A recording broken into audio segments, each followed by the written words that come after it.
Krishna, Hare Krishna, Krishna Krishna, Hare Hare,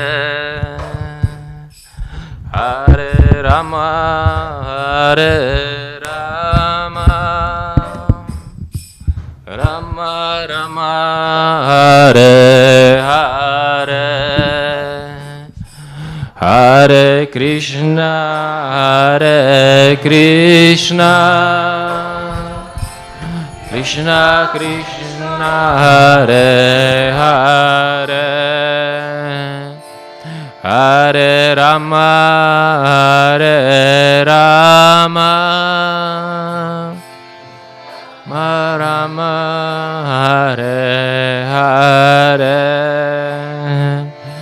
Hare Krishna, Hare Krishna, Krishna Krishna, Hare Hare, Hare Rama, Hare Rama, Rama Rama, Hare Hare, Hare Krishna, Hare Krishna, Krishna Krishna, Hare Hare, Hare Rama, Hare Rama, Rama Rama, Hare Hare, Jaya Panchatattva, Jaya Panchatattva, Jaya Panchatattva, Jaya Panchatattva,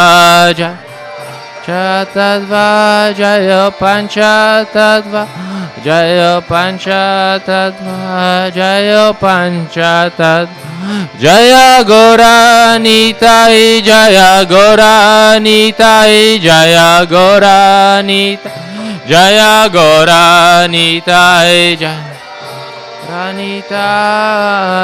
Gauranitai, Gauranitai, Gauranitai, Jaya Gauranitai, Jaya Prabhupada, Jaya Prabhupada, Jaya Prabhupada, Jaya Prabhupada, Jaya Prabhupada, Prabhupada, Prabhupada, Srila Prabhupada, Shri Panchatattva ki jai, Shri Gaur Nitai ki jai, Srila Prabhupada ki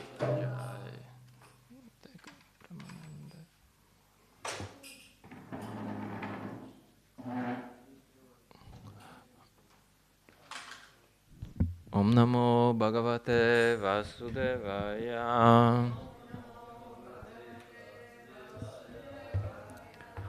Om Namo Bhagavate Vasudevaya. Om Namo Bhagavate Vasudevaya.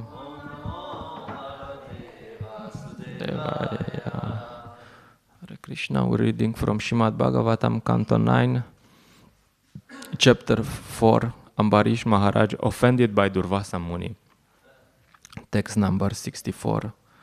Naham Atmanam Ashase Mad Bhaktai Sadhu Birvina Shriyam Chatyantikim Brahman Yesham Gati Raham Para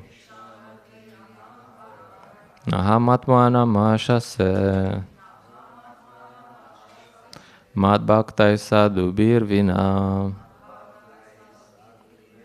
Shriyam Chatyantikim Brahman Yesham Gatir Aham Para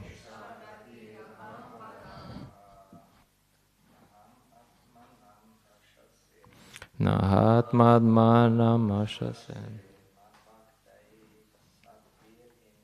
Mad Bhaktai Sadhu Birvina Yam Chatyantikim Brahman Yesham Gati Raham Param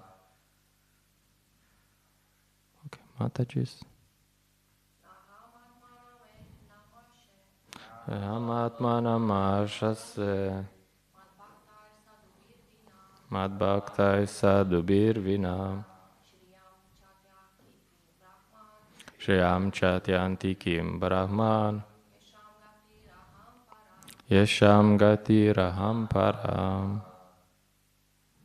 Na. Not. Aham. I. Atmanam. Transcendental bliss. Ashase. Desire. Mat bhaktai. With my devotees. Sadhubi. With the saintly persons. Vina. Without them. Shriyam. All my 6 opulences. Cha. Also. Atyantikim. The Supreme. Brahman. O Brahmana. Yesham. Of whom. Gati. Destination. Aham. I am. Para. The ultimate. Translation and purport by His Divine Grace Srila A.C. Bhaktivedanta Swami Srila Prabhupada ki. O best of the Brahmanas, without saintly persons for whom I am the only destination, I do not desire to enjoy my transcendental bliss and my supreme opulences. Purport. The Supreme Personality of Godhead is self-sufficient, but to enjoy His transcendental bliss, He requires the cooperation of His devotees. In Vrindavana, for example, although Krishna is full in Himself, He wants the cooperation of His devotees, like the cowherd boys and the gopis, to increase His transcendental bliss. Such pure devotees, who can increase the pleasure potency of the Supreme Personality of Godhead, are certainly most dear to Him. Not only does the Supreme Personality of Godhead enjoy the company of His devotees, but because He is unlimited, He wants to increase His devotees unlimitedly.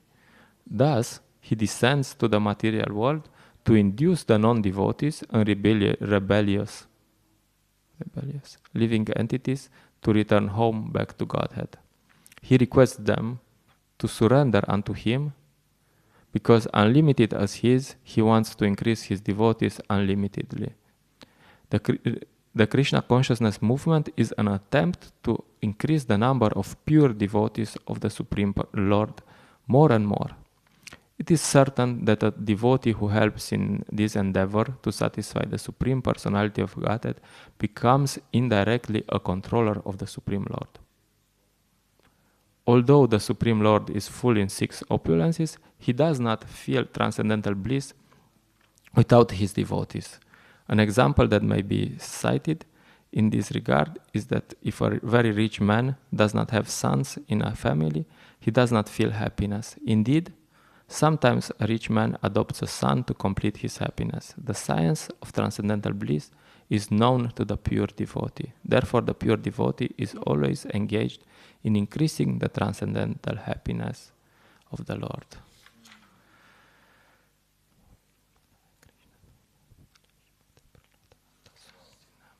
Namo Om Vishnu Padaya Krishna Preshtaya Bhutale Shimate Bhaktivedanta Swamiti Namine Namaste Sarasvate Deve Gauravani Pracharine Nirvishesha Shunyavadi Pashyate Adeshtatarine Jai Shri Krishna Chaitanya Prabhu Nityananda Shri Advaita Gadadara Shivasadi Gaura Bhakta Vrinda Hare Krishna Krishna Krishna Hare Hare Hare Rama Rama Rama Hare Hare. Hare Krishna. This story of Ambarish Maharaj is very famous and very well known among the devotees, because it speaks about the importance of the pure devotee and the relationship between Krishna and his devotees. And it's really a very sweet relationship. And we can see that Ambarish Maharaj is pure devotee. He is fully dependent on Krishna. his only focus is how to please Krishna. Is what we might call a fanatic. He doesn't think of anything else. And probably we're not so fanatic. Mostly the devotees are in this mood that a bit for Krishna and also a bit for me. And when they see a devotee like who is a bit fanatic, they're like, "Oh, Prabhu or Mataji, don't overdo it. Don't do too much." So yeah, Ambarish Maharaj is such a pure devotee who doesn't think, "Oh, okay, yeah, this is for Krishna and maybe a bit for me. I'll put something aside for me, just in case." Who knows? No,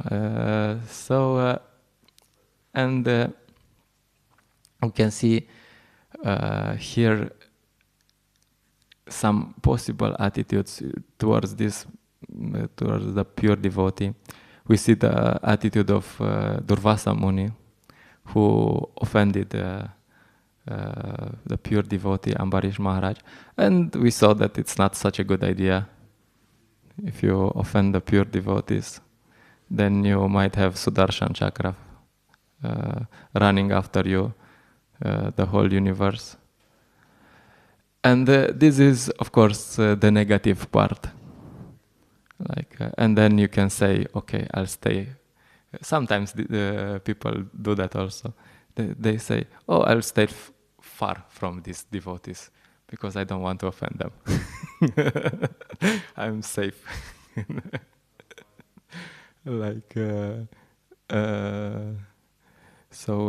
Yes, we should be careful not to offend them, but more than that, we should go also for the positive. Like what is the positive? The positive is that we respect these devotees, and more than respect, we also serve these devotees. And because the pure devotee has no other interest than Krishna's, and he really knows what Krishna wants. It's interesting in this story that Ambarish Maharaj knew what to do when there was this complicated situation about breaking the fast, but also waiting for the Durvasa Muni and treating him as a proper guest. It seems like nobody knew what to do.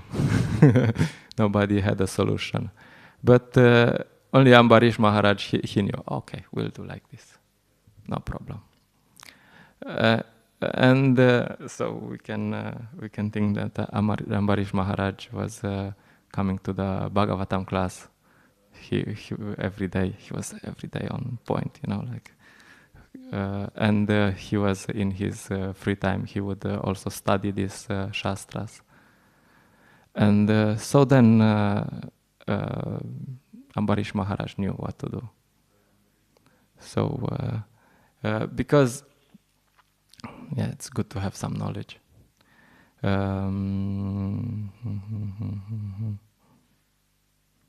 Okay, let's go with that. Because many people chant Hare Krishna, many nowadays. It's popular. Maybe not Hare Krishna, but many people chant some mantras. You can see some groups and like yoga studios. It's a bit trendy now to do kirtan. Of course, they do all sorts of kirtan, like for Shiva, for Durga, for this, for that. Doesn't really matter. And it's good that people chant Hare Krishna. And also Krishna says in Bhagavad Gita, there's 4 categories of people who approach me, and they come for different reasons, mostly because they are suffering. But of this, if someone is in knowledge, then this is better. I mean, you come, you chant Hare Krishna, but if you know what you're chanting, that's even better. So knowledge is really important. And so it's really good that we know what Krishna wants. And we have Srila Prabhupada, which is such a pure devotee, who knows what Krishna wants. And he just informs us and says, he tells us, oh, Krishna wants this, that. And it's not really something very complicated. In this purport, Srila Prabhupada tells us, thus he descends to the material world to induce the non-devoted and rebellious living entities to return home back to Godhead. So he wants that everyone goes back to Godhead, because people think they can be happy here, but it doesn't work. It just doesn't work. Everybody is trying in different way. You go and you see people are not happy. So, yeah.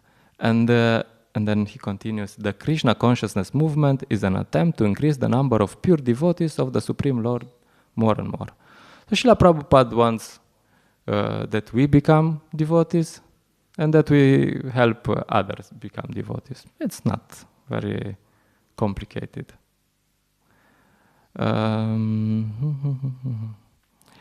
what's really interesting is that he gives this also as a hint when Srila Prabhupada formulates the 10 offenses. He says first offense is to blaspheme the devotee who dedicated his life for propagating the holy name. So he says he gives it as a hint that if you dedicate your life to propagate this the holy name, then you can become very dear to Krishna. So you can become like Ambarish Maharaj, maybe not on that level, but as dear to Krishna as. So Srila Prabhupada gives the idea that, okay, we should not blaspheme these devotees, but of course we should also, as I said before, respect and serve, like help in their mission, help Srila Prabhupada eventually in his mission. And about a bit about knowledge, it's really interesting that there is a translation which Srila Prabhupada made, which is very interesting. It's this verse is quite famous. This Nasta Prayesha Badreshu Nitya Bhagavata Sevaya Bhagavatyuta Mashloke Bhaktir Bhavati Naishtiki. So actually the text itself doesn't say anything. It says that you have to hear Shrimad Bhagavatam. And what the translation from Srila Prabhupada is a bit different. Initially it was about hearing Shrimad Bhagavatam, but then Srila Prabhupada says, by regular attendance in classes on the Bhagavatam, he says that's as a side dish, but it's really interesting. The Srila Prabhupada translates this hearing Shrimad Bhagavatam in participating to Shrimad Bhagavatam classes. And this is in the text. That's the translation of the text, is not in the purport. Yeah, that's... And I read this book by His Holiness Niranjana Swami, very nice book. And he says in this book that that devotee association means Shrimad Bhagavatam class. And sometimes we think many things are devotee association, but he says that the core of devotee association is Shrimad Bhagavatam, and you can extend it. Like devotee association means discussing about Krishna, and of course his mission. And okay, coming back.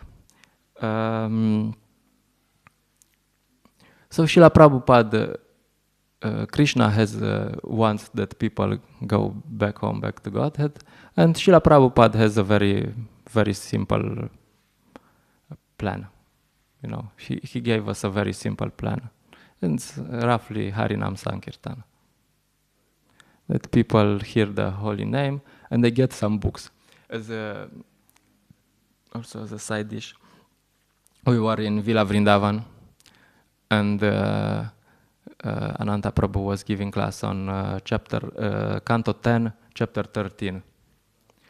And I was thinking a bit about this chapter, and I was first thing that came to my mind was that this is the last chapter that Srila Prabhupada translated. It's a last chapter, and who has seen this video of Srila Prabhupada translating on his bed? We'll find you. It's really intense. You can see Srila Prabhupada. He says like 40 kilograms. He's just bones, you know. And he's sitting in his bed on the back, and he's barely speaking. You know, and he's translating Bhagavatam in that state. Oh, intense, huh? So that's a bit about the importance of the books. So Srila Prabhupada thought that this is really important, and so it's important that we also distribute some books. Now we have this, we have Padayatra, and this is really nice that people will see the deities, they will hear the holy names, maybe they will get some cookies. But it's really important that they get some books also. Because, you know, they have short memory. People have really short memory.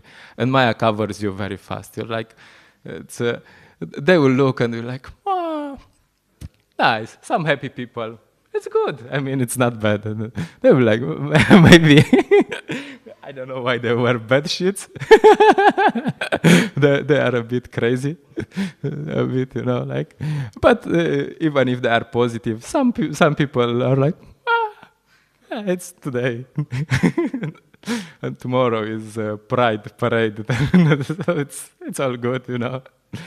But it's really important that they get some books also. And Srila Prabhupada said in a letter that distribution of books and magazine is our most important activities. Without books, our preaching has no solid basis. This means both for us, that we have to read these books and practice what's in the books, but also people will take us seriously because of the books. Because otherwise they will think, some happy guys. You know? Yeah, okay. They were drinking too much. We also drink sometimes, so it's good. We can relate to them. But if they get some books, they'll say, oops. Well, that's something here. Here is something serious. And this, of course, some people really have a lasting impression, but most of them don't. Like Sachinandana Maharaj tells about his story, how he came to Krishna consciousness. You know, he met the devotees in Germany, and they were doing Harinam, and he didn't get any books. And he was talking to Tamal Krishna Maharaj. And for years he would just see this shiny face. It's like, wow. Later he became a devotee. But so he really got a lasting impression from meeting the devotees. But usually this doesn't happen. Or they have this impression and they forget very fast. So they have to, it's good that they get a book. And really books are, books can make devotees. There's so many cases. Like Lalita Govinda Prabhu told me that he was a devotee 3 years before he met the devotees. 3 years, you know.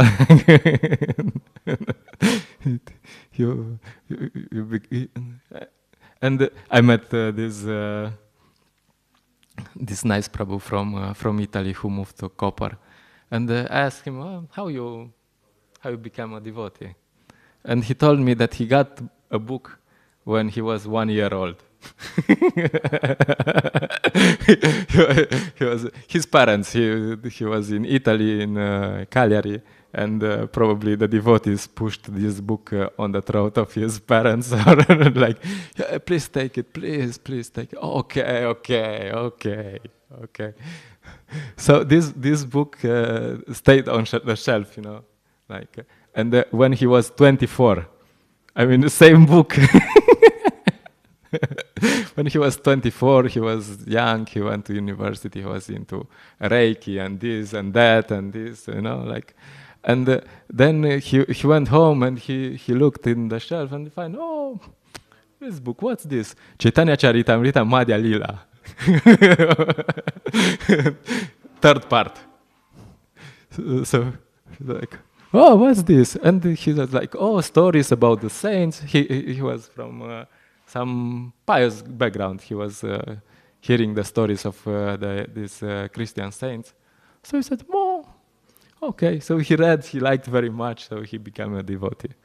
Like, so we can see that these books will eventually make devotees, and sometimes they are really patient, really patient. I mean, 23 years, this book stayed on the shelf, and he was like, eventually he was like, okay, I surrender. I will read it. So, and there's so many cases of devotees who become devotees by reading the books.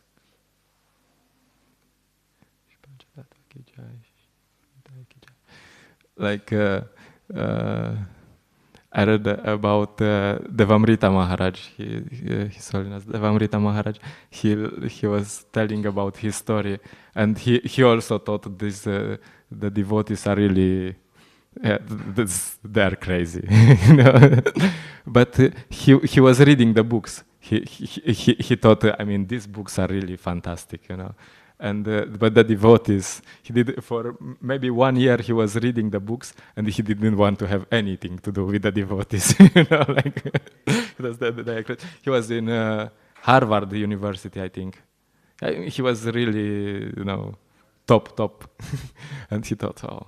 But eventually, after reading so many of the books, so he was reading Bhagavatam. I mean, not, and eventually he got to see that the devotees are not as crazy as he thought. Yeah, many cases of books that make devotees, and the devotees who don't really make devotees. Okay. So there is this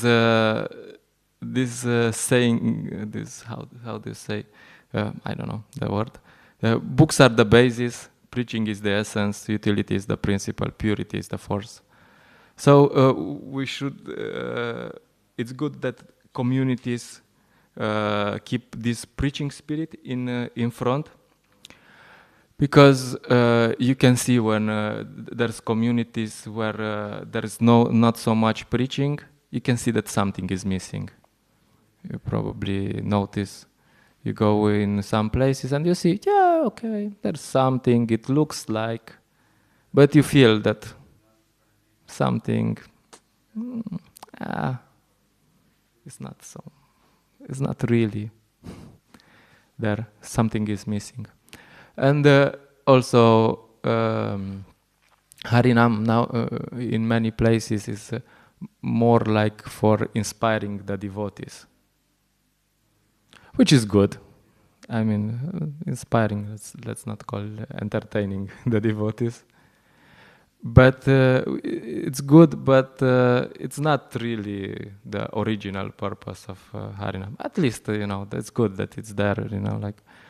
But Harinam is really a tool to bring this Krishna consciousness to others. And when devotees go for Harinam, it's good that the mood is not that the devotees want to enjoy, but the mood should be that the devotees want to serve Krishna. Like they want to give Krishna consciousness to others.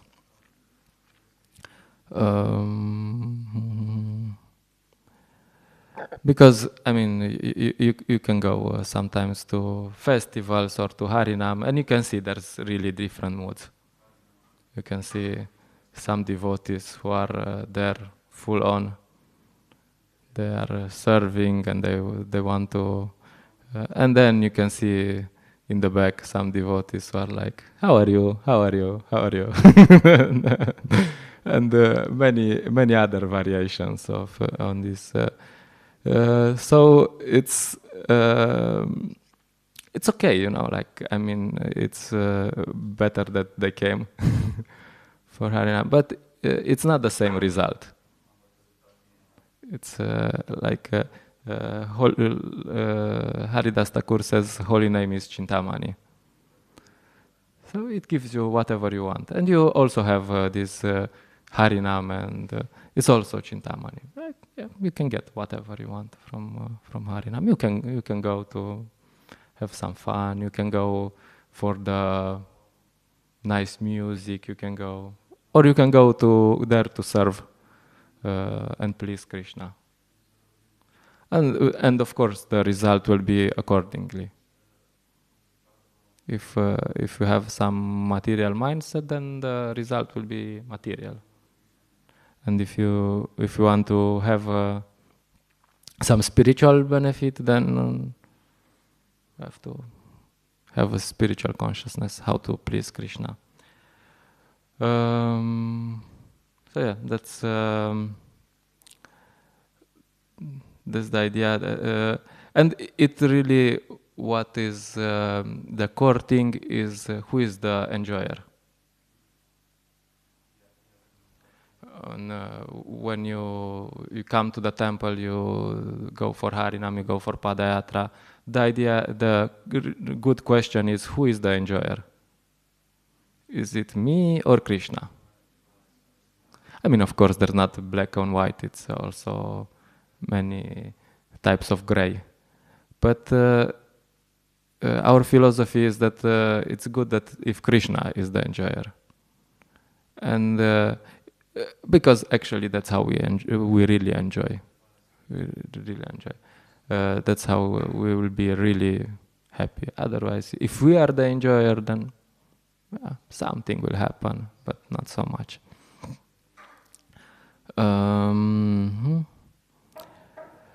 So the idea is that we should act as a servant, and we should try to serve in this. And if you do this, then there's this famous letter Srila Prabhupada wrote to His Holiness Prahaladananda Swami Maharaj. He says, as Krishna sees that you are working seriously to bring his other children back to the spiritual kingdom, then he will bestow all of his blessings upon you. That's what Srila Prabhupada said. Yes, if you go to serve, then Krishna will be very happy serving his mission. And in the purport today, there was a phrase which was really, I mean, for me it was like, wow, this is what he says. He says, it is certain that a devotee who helps in this endeavor to satisfy the Supreme Personality of Godhead becomes indirectly a controller of the Supreme Lord. That's much to say, that you become a controller of Krishna. Wow.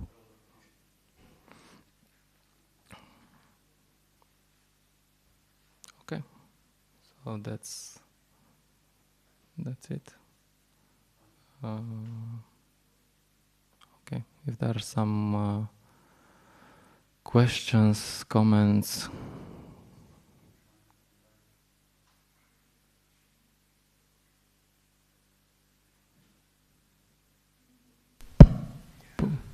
Haribol, I have a question. Thank you for the nice class. I was just wondering, what are some tips that can help us stay more focused when we go out, distribute books, go for Harinam, and also how can we inspire others to so we all can be in that consciousness that we want to serve. How to be more focused? Okay, let's start with the other part, the second part. How to inspire others? How to inspire others you can do mostly by example. When others see that you are inspired,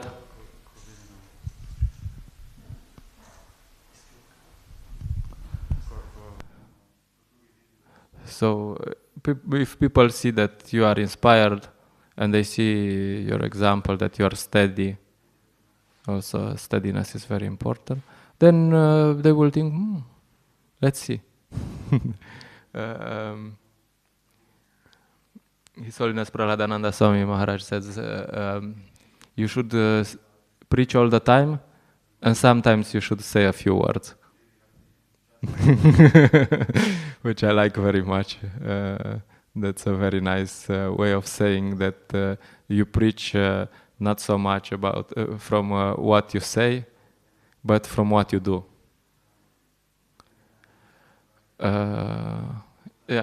Sometimes you have also the other counterpart where you have devotees who do something and preach something else, and nobody will take them seriously. Like I have a friend. He was at that time, I don't know where he is now. He was at that time, we had a program and he was preaching to someone that it's really important to take only prasadam and, and this and that, And he's like this talkative guy, so he was like quite convincing, but I knew him. So I was looking at him and like, do you offer always your food? Well, sometimes yes, sometimes no. So preaching has some effect if you practice what you preach. Otherwise, it's people don't take you seriously. So that's about how to inspire others. And then if they see your example and they see, oh, he's happy, he looks very inspired, and then maybe some people will think like, what is he doing? What's his secret? Like we ask people, oh, you look very shining. What's your secret? Okay, and then that's one part, and the other is how to be inspired, how to be focused. Well, there's a few things. One is we have to regularly read the books. Like if you want to go for Sankirtan. Even if you don't want to go for Sankirtan, you should read the books, and because people know if you're reading the books or not. They look at you and they see he's convinced. This is good book. This is a good book. He's convinced he's a good book. It's a good book. If they don't, if you're not reading it, you're not convinced that this is a good book, then. I mean, they will look at you and like, oh, well, whatever. So you have to be convinced that this is good books. You have to associate with how to be inspired. You associate with people who are inspired. And how to become steady, you associate with people who are steady. And yeah, it's a process, of course.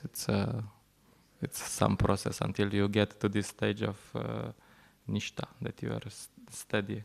But that's how to be. I mean, you're not gonna be always inspired. That's that's for sure.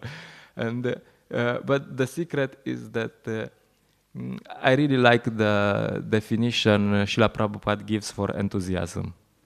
Because sometimes I go for Sankirtan and the devotees like, oh, where is your smile? Why are you not smiling? Where is your enthusiasm?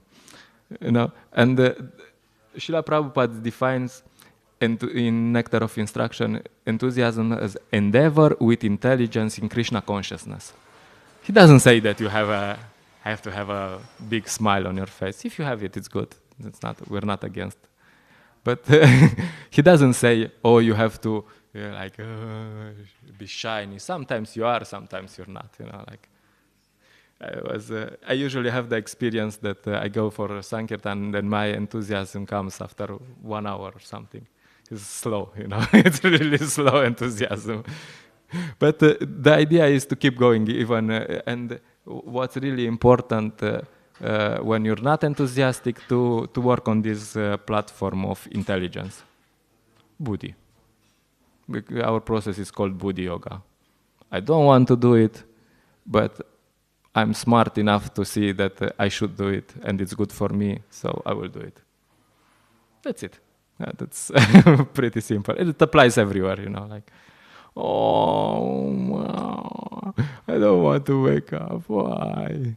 Oh, okay, I don't want to wake up, but I will still wake up because it's good for me. Oh, okay. Jai.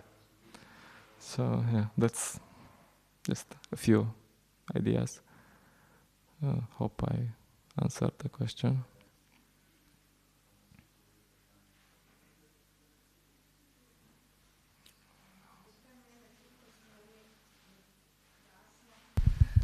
Pri deljenju knjig, ko jim povem, kaj me sprašujejo. Ko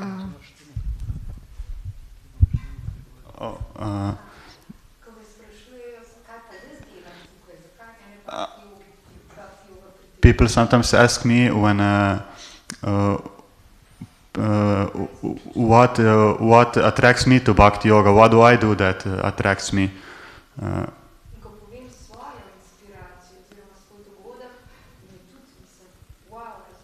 And when I tell them my experiences and my things that I do, they're also very impressed by that. That also helps. Because then you're real. There's no play there. Yeah. Yes, that's it. That's the secret. They have to see that. Yeah, to je skrivnost. Morajo videti. They have to see that we're for real, that we are really practicing what's in these books. We're not just salesmen, and that this process works. They want to see, does this process work or not, and they will look at us. They will not be like, oh, in theory it's like this, it's like this. They will say, yes, nice theory, but let's see.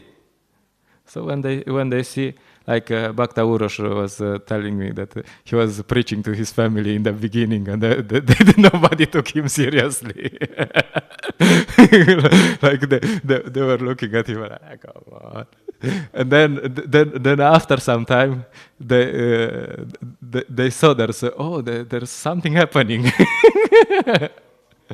Oh, there's something happening, and now they are more like, okay, maybe, probably they're not devotees yet, but that's how you preach. That they look and they're like, okay, something is happening. Okay, let's try. So yeah, that's how you what's really important. Okay. Thank you so much. Grantara Srimad Bhagavatam ki jai, Srila Prabhupada ki jai.